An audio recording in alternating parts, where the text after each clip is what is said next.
انا للہ و انا الیہ راجعون۔ آج کا یہ پروگرام یوم عاشور اور شام غریبہ پہ مشتمل ہے۔ پروگرام کا آغاز ہم اس صبح کی اذان سے کریں گے جو شہزادہ علی اکبر نے دی تھی۔ میرے درمیان وہی معزز شخصیات موجود ہیں، تو جبین آپ اس صبح کا ذکر کرتے ہیں جو دنیا کی سب سے زیادہ قیامت آمیز صبح تھی، جب وہ نوجوان علی اکبر نے اذان دی جو ان کی آخری اذان تھی۔ آپ اس کے بارے میں کیا کہتی ہیں؟ انا للہ و انا الیہ راجعون۔ روز عاشورہ صبح کو دی جو اکبر نے اذان، ظالموں نے ہائے سمجھی نا نبوت کی زباں۔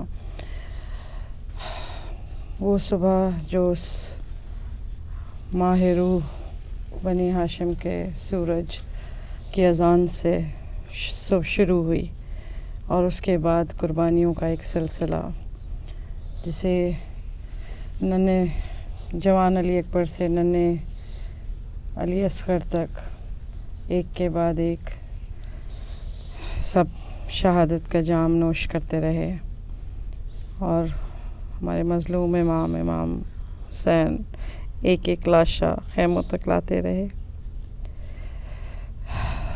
یہاں تک کہ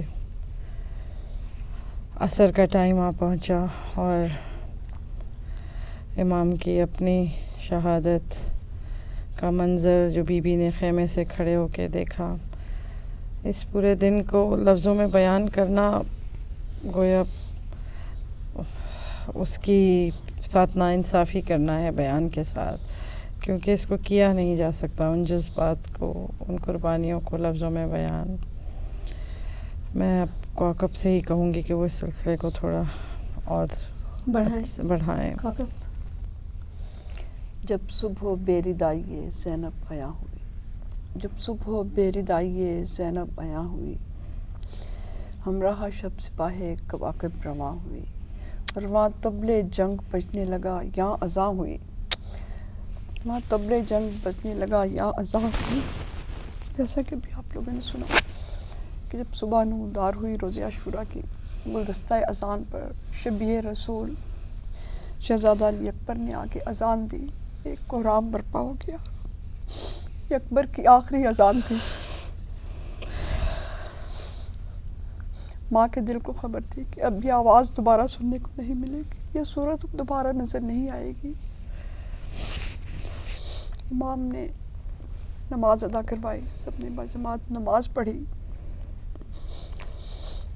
خیمہ گاہوں کی طرف تیر آنے شروع ہوئے۔ عمر سعد نے پہلا تیر پھینکا، گویا کہ اعلان جنگ تھا۔ بس اس کے بعد رفتہ رفتہ سورج جیسے جیسے طلوع ہونے لگا، قربانیوں کا سلسلہ شروع ہو گیا، شہادتوں کا سلسلہ شروع ہو گیا۔ ادھر پہ لاشیں آتی گئی، خیموں میں کوہرام برپا ہوتا گیا، اور دن وقت کا کام گزرنا ہے، وقت گزرتا رہا۔ باطل کی فوج میں شادیانے بجتے رہے، وہ ہر شہید کی موت پر خوشی کے شادیانے بجتے، یہاں خیموں میں شروف ہوا گریہ و ماتم کی صدائیں بلند ہوتی، کسی کا بیٹا، کسی کا لال، کسی کا بھائی، خاندان وعدہ رسول کے لوگ ایک ایک شہید ہوتے رہے، مولا لاشیں اٹھا اٹھا کے خیموں میں لاتے رہے، یہاں تک کہ وہ وقت بھی آ گیا جب سبط رسول بے یار و مددگار تنہا کھڑا تھا۔ کبھی عباس کی لاشیں کی طرف رخ کر کے پکارتے تھے، عباس آؤ، اپنے بھائی کی ہمت دیکھو، علی اکبر آؤ، باپ کی ہمت بندھاؤ۔ ننھے علی اصغر کو اپنے ہاتھوں سے دفن کر چکے تھے۔ جب رن کو جاتے ہوئے ہے نا، بہت خوبصورت کسی نے کلام لکھا ہے کہ رن کو جاتے ہوئے سر جھکائے ہوئے شے نے خود سے کہا الوداع الوداع الوداع۔ خوبی یہی ہے کہ مولا کی بے بسی کو ظاہر کرنے کے لیے کتنا خوبصورت انداز میں میر انیس نے بیان کیا کہ یہ ایسا وقت ہے، ایسا دن ہے، ایسا منظر ہے کہ ہم لوگوں کے بس میں نہیں کہ اس کو بیان کریں، کہ فاطمہ کا لال تنہا کھڑا ہے، اپنے ہاتھوں سے پالے ہوئے بھائی، بھتیجے، بھانجے، بیٹے سب خدا کی راہ میں قربان کر چکا ہے، اور یہ ایسا وقت ہے کہ کوئی امام کو سوار کروانے والا نہیں۔ حسین جب کے چلے بعد دوپہر رن کو، حسین جب کہ چلے بادے دوپہر رن کو، کوئی نہ تھا کہ جو تھامے رکاب توسن کو، کوئی نہ تھا کہ جو تھامے رکاب توسن کو، اور حسین چپ کے کھڑے تھے جھکائے گردن کو۔ سکینہ جھاڑ رہی تھی ابا کے دامن کو، 4 سال کی معصوم بچی، باپ کی لاڈلی بچی، جسے خبر تھی، جو صبح سے لاشیں آتے ہوئے دیکھ رہی تھی کہ اب ایک تنہے تنہا مردوں میں باپ کا دم باقی ہے، یا سید سجاد جو بستر بیماری پہ پڑے ہوئے ہیں، بابا بھی چلے جائیں گے تو واپس نہیں آئیں گے۔ بچی بار بار یہ کہ بابا صبح سے اب تک جو گیا وہ واپس نہیں آئے، بابا آپ مت جائیے۔ سکینہ جھاڑ رہی تھی ابا کے دامن کو، اور نہ آسرا تھا کوئی شاہ کربلائی کو، نہ آسرا تھا کوئی شاہ کربلائی کو، فقط بہن نے کیا تھا سوار بھائی کو۔ حیدر کرار کے بیٹے کی بے کسی کا عالم دیکھیے۔ بی بی زینب نے خیمے سے آ کے مولا کی رکاب تانی، مولا سوار ہوئے، فوجوں کی طرف رک گئے۔ ایسے میں بی بی سکینہ کا جو ان کے گھوڑا کے ٹاپوں سے لپٹ گئی تھی کہ یہ گھوڑے میرے بابا کو نہ لے کے جاتا ہے۔ امام نے ایڑ لگائی تو مگر گھوڑا آگے نہ بڑھا۔ آپ نے کہا اے اسب وفادار، مجھے معلوم ہے تو بھی میرے ساتھ 3 دن کا بھوکا پیاسا ہے، لیکن یہ میری آخری زحمت ہے، میں اس کے بعد تجھے کوئی زحمت نہیں دوں گا اے اسب وفادار۔ تو گھوڑے نے سر جھکا کے سمو کی طرف اشارہ کیا اور زبان بے زبانی سے کہا مولا میرے قدموں کی طرف دیکھیے۔ تو مولا نے دیکھا کہ آپ کی لاڈلی سکینہ سمو سے لپٹی ہوئی گریہ ازاری کر رہی تھی اور کہہ رہی تھی گھوڑے میرے بابا کو نہ لے کے جا، صبح سے اب تک جو بھی میدان کارزار میں گیا ہے وہ واپس نہیں آیا، گھوڑے میں یتیم ہو جاؤں گی۔ امام گھوڑے سے نیچے تشریف لائے، بیٹی کو اٹھایا، اسے سینے سے لگایا، تسلی دلاسا دیا، کہا سکینہ یہ میرے امتحان کا وقت ہے بیٹی، ہمیں رخصت کرو، مجھے جانے دو۔ امام کی بیٹی تھی، صابر امام کی بیٹی تھی، لیکن بہرحال لاڈلی بیٹی تھی، اب ضد کرنے لگی، بابا مجھے جاتے وقت اپنے سینے پہ ایک بار سلا لیجئے، ایک بار اور مجھے سینے سے لگاتے ایک بار اور مجھے گود میں لے لو بابا۔ بہت دردناک، بہت لمبا نوحہ ہے جس کے پڑھنے کی بھی نہیں ہے، میں صرف شب عاشور کا، روز عاشور کا وہ بیان کرنا ہے مولا کی جگہ۔ مولا خیمے پشت خیمہ پہ لیٹ گئے، بیٹی کو سینے پہ سلایا اور دعا کرنے لگے پالنے والی، اے پالنے والے اس بچی کو نیند دے دے۔ اور سکینہ وہ بیٹی جو امام کی دعائے شب کا نتیجہ تھی، اس کا نام ہی سکینہ تھا، امام کے سکون کا باعث تھی۔ مولا نے سکینہ کو خیمے میں ماں کے سپرد کیا، گھوڑے پہ سوار ہو کے میدان کارزار میں آئے، ذوالفقار نکالی، کلمہ حق بلند کیا اور للکار کر کہا کہ آؤ کون ہے جو میرے مقابلے پہ آئے۔ مولا لڑتے جاتے تھے اور رچ پڑھتے جاتے تھے اور کہتے جاتے تھے دیکھو بھوکے پیاسے کی جنگ دیکھو، آؤ 3 دن کے پیاسے کی جنگ دیکھو، آؤ دیکھو جس کا جوان بھائی مارا گیا، دیکھو جس کا جوان بیٹا مارا گیا، دیکھو مجھ بھوکے پیاسے کی جنگ دیکھو۔ مولا بہادری کے جوہر دکھاتے ہوئے آگے میانے قلب لشکر تک آ گئے۔ ندائے غیب آئی، حسین ہم تم سے مطمئن ہو گئے، یہ وعدہ وفا کرنے کا وقت ہے، یہ وعدہ طفلی وفا کرنے کا وقت ہے، آؤ ہماری بارگاہ میں آ جاؤ۔ اس امام نے تلوار نیام میں رکھی، گردن کو جھکا لیا۔ اب امام گھوڑے پہ بے کس و تنہا بیٹھے ہیں، امام کا تلوار کو نیام میں رکھنا تھا کہ چاروں طرف سے تلواریں، برچیاں، تیر و تبر امام پہ ٹوٹنے لگے۔ جس کے پاس کچھ نہ تھا وہ امام پہ پتھر ہی برسانے لگا، پتھر ہاتھ نہ آئے تو گرم ریت مولا کے زخموں پہ پھینکنے لگے۔ مولا زخموں سے چور چور فرش سے زمین پر آ گئے۔ مولا کا زمین پہ آنا رہا تو کوئی قاتل خنجر لیے آگے بڑھے۔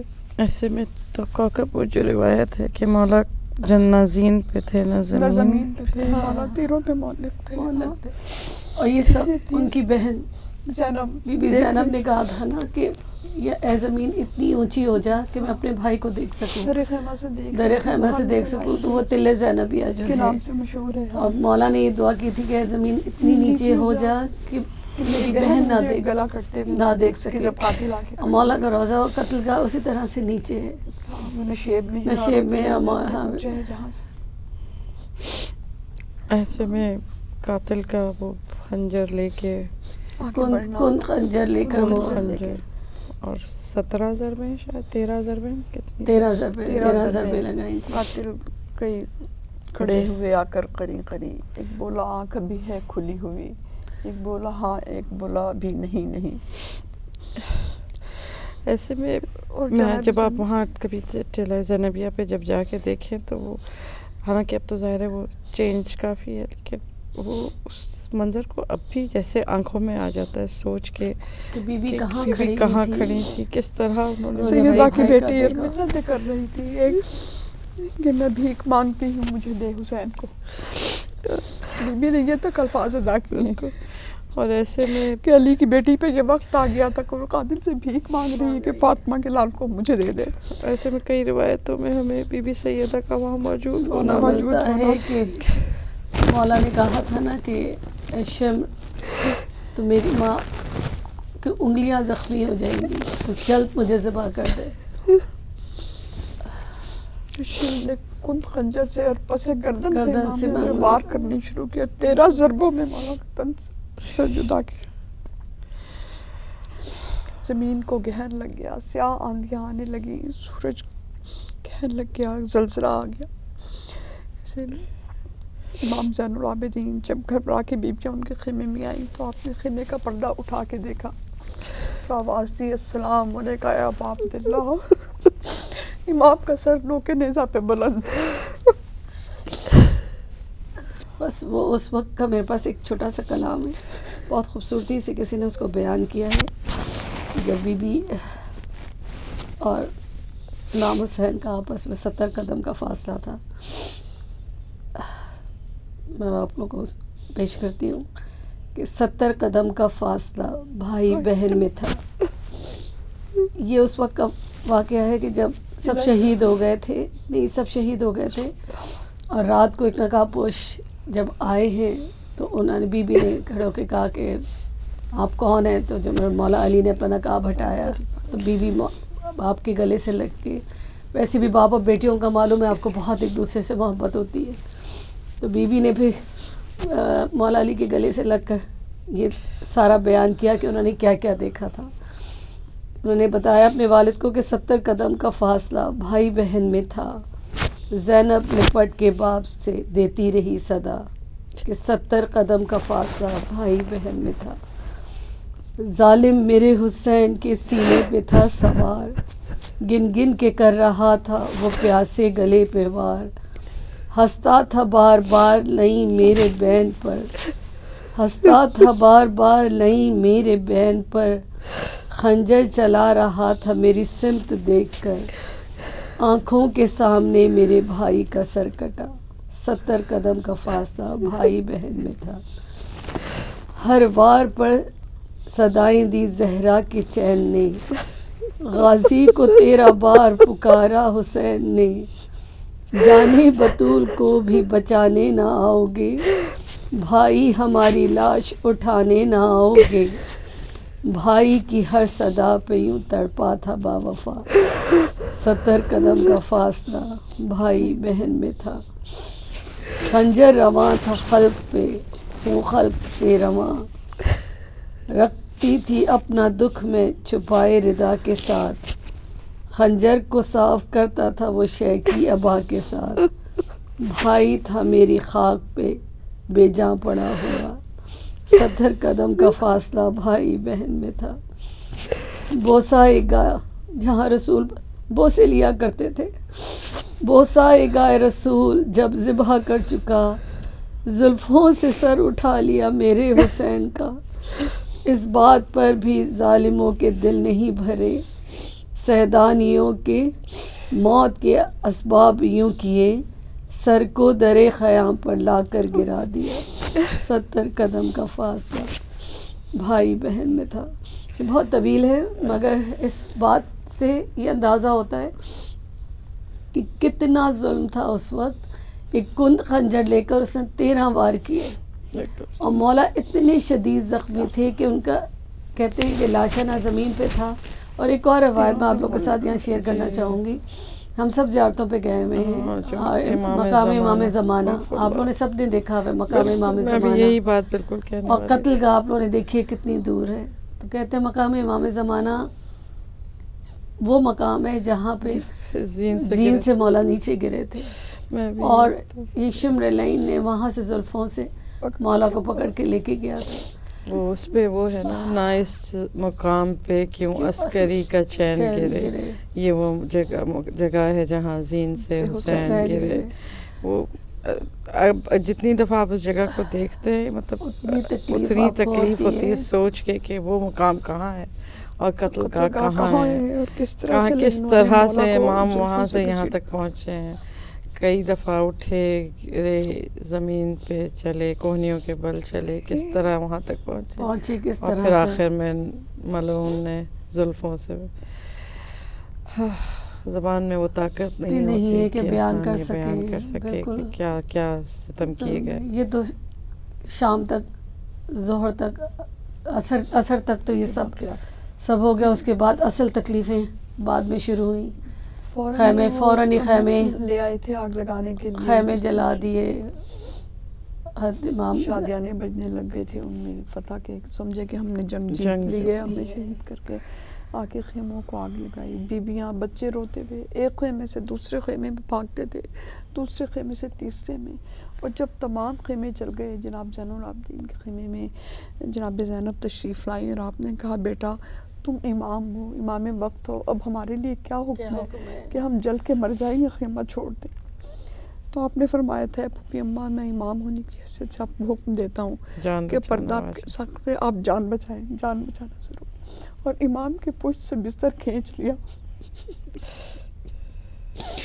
آپ سوچیں کہ شہادت تو اس خاندان کی میراث تھی، لیکن بے پردگی تو اس خاندان کی میراث تھی کہ وہ عفت ماں، عصمت ماں، بیبیاں، کہ اگر ان کے سر سے گھر میں بھی ردا ڈھلک جائے تو سورج نہیں نکلتا. علی و زہرا کی لاڈلی بیٹیاں جن کا سایہ تک مجمع عام میں جناب سکینہ کو معصوم تماچے مارے، ان کے در چھین لیے. شام غریبہ کے مصائب تو ایسے ہیں کہ اس کے بیان کرنے کے لیے لوہے کا ذکر چاہیے. نہیں بیان اس سے بڑی ٹریجڈی کیا ہے کہ اس شام کو ہم شام غریبہ کہتے ہیں، جو کائنات کے مالک، ان کے لیے وہ شام غریبہ ہوگی. تو وہ امیر المومنین کا خاندان، ان کو ہم شام غریبہ کہتے ہیں. یہ بھی ایک چیز خیمے جلانے سے اصل امتحان میں سمجھتی ہوں. قربانیاں تو بے شک اس دن تک جو تھیں اس دن کی تھیں، لیکن جو اصل امتحان اور اسٹرگل شام غریبہ سے شروع ہوا، شام غریبہ سے شروع تھی، لوگوں کی نیزوں سے چینی تھی. سوچیے وہ چپتے ہوئے کرتی تو وہ نیزوں سے چادریں اتار. جی بالکل. اسی لیے ایک دفعہ کسی نے جب وطن میں مولا سے پوچھا تھا امام سجاد سے کہ مولا شہادت تو آپ کی میراث ہے، کب تک روئیں گے؟ 40 سال روئیں. تو مولا نے کہا تھا شخص تو نے انصاف نہیں کیا، شہادت میری میراث ہے لیکن ماں بہنوں کو کھلے سر بازاروں میں لے کے اور پھر سروں کا نوک نیزہ پہ بلند کرنا. اور اب مطلب پورا جو ہے شام غریبہ میں بی بی سکینہ کا امام حسین کو ڈھونڈنا، پانی کا گزر لے کے، اور جب حضرت خور کی حاضری لے کر آئیں اور جب پانی آیا تو پانی لے کے بی بی سکینہ بھاگیں مقتل کی طرف. سب سے پوچھا لوگوں نے کہ کہاں کا سب سے چھوٹوں کو دینا ہے تو چھوٹا تو علی اصغر ہے. اور ایک اور دردناک روایت جو وہ شام ہوئی ہے، جناب زینب پہرے پہ آ گئی ٹوٹا ہوا نیزہ لیے ہوئے، علی کی بیٹی جناب زینب بہن آؤ ہم کرتے ہیں. جب دیکھا تو سکینہ نہیں تھی، اندھیرا چھانے لگا تھا. آپ قتل گاہ کی طرف گئی اور آوازیں دیتی جاتی تھی، چیختی جاتی تھی سکینہ سکینہ تم کہاں ہو. تو ایسے میں بے سر کے لاشیں، کتنا خوفناک منظر ہوگا، خون سے رنگین زمین، آواز آئی کہ ادھر آ جاؤ میرے پاس، بہن بیٹی میرے سینے پہ خاموش ہو. اور دیکھا تو سکینہ آپ کے سینے پہ سو رہی تھی. آپ یہ دیکھیں کہ کس طرح پہچانا بچی نے باپ کا سینہ، باپ کو سر کٹا ہوا، انگشت کٹی ہوئی. اور یہ ایک بی بی سکینہ کے لیے تو خاص ملعون نے کہا تھا کہ یہ حسین کے دل کا سکون تھی، اس کو سب سے زیادہ تکلیف دی جائے. بی بی سکینہ کو تو اذیتوں کے باب پہ باب کھولے انہوں نے. 4 سال کی بچی کتنے مصائب پڑے. جس بچی کو کبھی گود سے نہیں اتارا جاتا تھا، اس کو اس قدر ادھر سے ہی شام غریبہ کے ٹائم سے ہی جو ہے وہ تماچے اور دڑ چھیننا کہ دامن میں آگ لگی. تو وہ جو ایک روایت بیان کی جاتی ہے کہ راوی نے بتایا کہ ایک بچی دامن جلے کے ساتھ آگ، میں نے چاہا کہ آگ بجھا دو، تو نے کہا کہ میں سیدہ ہوں، مجھے ہاتھ مت لگانا. آپ مطلب ایسے حالات میں بھی اتنی چھوٹی بچی خاندان رسول کی کہ ان کو سب یاد، سب کچھ، کہ میں سیدہ کی پوتی ہوں. اور ایک روایت یہ بھی ہے بہت دردناک، جب آپ کا کرتے کا دامن جلا اور آپ ہوا بھاگتی تھی ہوا کے پاس اور وہ تیز ہوتی تھی آگ، تو آپ نے پوچھا تھا ایک شخص مجھے نجف کا راستہ بتا دے. میں پوچھا کہ کیا کرو گے، کہ میرے دادا نجف میں ہیں، شاید مولا ہی تشریف لائے تھے اس وقت. تو آپ نے کہا تھا کہ آپ نے بیٹی نے پکارا تو آپ آ گئے شام غریبہ میں، تو میں پکارتی رہی تو نہیں گئے. یہ شب اپنے ساتھ ساری جو بچی کھچی امید یا جو بھی ان کی ہوگی وہ سمیٹ کے لے گئی، اور پھر اگلے دن سے ان کا جو ایک نیا تکلیفوں کا ایک نیا باب، اذیتوں کا ایک نیا باب جو شام کا سفر شروع ہوگا، وہ ایک الگ ہی داستان ہے، اور اس کے لیے تو الگ ہی. اور سب سے دردناک بیان تو وہی ہے کہ جب بی بی حفاظت کر رہی تھی، بچے سو گئے، اندھیرا پڑ گیا، تو آپ پہرا دینے لگی چوگیٹ پھری خیموں کے. دور سے جب سوار کو آتے ہوئے دیکھا تو علی کی بیٹی نے للکار کر کہا تھا کہ سوار رک جاؤ، ہمارے پاس کچھ نہیں ہے، بس سوار کو آ کے لوٹنا جو ہے ہم دے دیں. جب سوار نہ رکا اور قریب آ گیا تو زینب کو، علی کی بیٹی کو بھی جلال آ گیا. گھوڑے کی لگام پہ ہاتھ ڈالتے ہوئے، سوار تم سنتے نہیں ہو میں زینب. تو علی نے نقاب رٹ دیا اور کہا کہ بیٹی میں تیرا باپ. کتنا دردناک نہ ہے جب بی بی نے بیان کیا تھا، اب آئے ہو بابا، جب لٹ گیا پردیس میں اماں کا بھرا گھر، اب آئے ہو. اور بی بی نے سب کی فریاد اپنے بابا سے کی، سب کا نوحہ پیش کیا بابا کو. اور پھر جو روایت میں ہی ہے اور جو نوحوں میں اسی میں بتایا جاتا ہے کہ پھر مولا نے جو جواب دیا کہ میں ہر وقت تھا تمہارے ساتھ تھا بیٹی، لیکن مشیت خدا دیکھ رہا تھا کہ امتحان کا وقت تھا. بالکل. وہ ایک کل کائنات کے مالک تھے، ان سے کوئی یہ تو نہیں کہ کوئی وہ وہاں نہیں ہوں گے، لیکن بس یہ ایک تو سب موجود تھے. جب امام حسین علیہ السلام کے گلے پہ خنجر تھا، جناب رسول خدا موجود تھے، بی بی فاطمہ سب موجود تھے، سب موجود تھے. تو ایک ایک پل کی خبر تھی. تو انہیں تو امتحان اور صبر و رضا کی منزل سے گزرنا تھا. مشیت الہی پورا کو صاحب اختیار تھے، چاہتے تو کیا نہیں سکتے تھے. کئی معجزے دکھائے اور پھر انہوں نے وہ کر دیا. بے شک. اور یہ دکھا کے بتایا کہ ہم ہیں مالک کائنات، لیکن ہم اس کی رضا خالق کے برتر کی رضا ہے. ہاں، اور خدا نے بھی بتا دیا تھا نا کہ میں راضی ہو گیا ہوں، آ جاؤ. بے شک بے شک. اگر حسین یہ قربانی نہ دیتے تو آج دین نہ ہوتا، آج نہ کوئی نہ اسلام ہوتا نہ کچھ ہوتا. صحیح کہا ہے الہج نے کہ دی است حسین دی پناہ است حسین، شاست حسین بادشاہ شاست حسین، سرداد نہ داد دست دست یزید، حقہ کے بنا لا الہ است حسین. سر دے دیا مگر یزید کی بیعت نہیں. اور وہ جو ہے مشہور مصرع کے قتل حسین اصل میں مرگ یزید ہے، اسلام زندہ ہوتا ہے ہر کربلا کے بعد.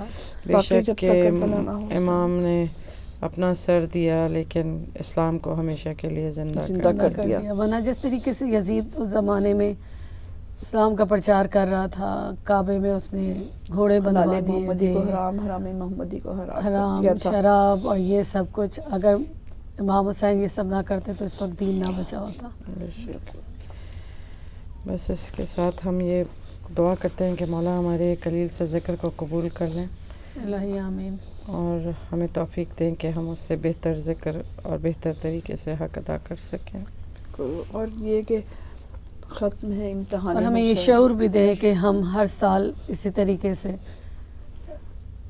یہ پروگرام مطلب اس طرح سے یہ غم جاری حسین رہے. مناتے بناتے رہیں، اور جو ان کا نظریہ تھا جس چیز کے لیے انہوں نے جان اپنی دی، جانیں مقصد دی، تھا، اس مقصد کو حسین کو پورا بے کریں. شک. بے شک ان کی آمین. تعلیمات پہ عمل کریں. بالکل. اور شام غریبہ کے ساتھ مولا کا امتحان تو ختم ہو گیا، مگر زینب کا زینب کا امتحان شروع ہو امتحان گیا. شروع ہو گیا. اور مولا کے مقصد کو کامیاب کرنے والی، مولا تو شہید کر دیا جی، انہوں نے، بالکل. سر کاٹ کے لے چلے. اور کتنا اچھا کسی نے کہا تھا کہ جھکانا چاہا تھا جس سر کو شام والوں نے، جھکانا چاہا تھا جس سر کو شام والوں نے، شکست دیکھی خود ہی وہ سر اٹھا کے چلے. اٹھا کے چلے. بے ان کے شک سر صرف نیزوں پہ بلند نہیں بلند، ہوئے، بے ہمیشہ شک، کے لیے ہمیشہ سر کے بلند لیے. ہو بلند گیا. ہو گیا. اور بے شک. ان کا ہاں. نام بے شک. سر بلند ہے، اسلام سر بلند ہے، وہ اس کو بے مٹانے شک. والے خود ہی مٹ گئے. بے شک. باطل بے کا شک. نام و نشان نام و نہیں. نشان نہیں ہے، ابھی بھی سر کہاں ہے، بلند. کچھ بھی نہیں ہے. اور جناب زینب نے اپنے خطبوں سے راستے میں سب کو بتایا کہ ہم، جیسے کہ ہم پہلے بھی ذکر کر چکے ہیں کہ یہ قافلہ ایک باغی کا یا اگر نہیں ہے کبھی کہ ہم انشاءاللہ سب پھر ہمیں نواز یہ رسول سے مہلت ملی تو ہم سفر شام اور آگے اس انشاءاللہ پہ گفتگو کریں گے. انشاءاللہ. اور ایک یہیں پہ ہم حقائق- اپنے پروگرام کا اختتام کرتے ہیں، اور انشاءاللہ امید ہے کہ آپ لوگوں کو یہ پروگرام پسند آئے گا، اور انشاءاللہ آگے بھی اگر موقع ملا تو ہم سفر شام پروگرام آپ کے سامنے پیش کریں گے. جب تک کے لیے اجازت دیجیے. میرے ساتھ جو موجود خواتین ہیں ان کی جانب سے بھی جبین، کوکب اور شازیہ، خدا حافظ.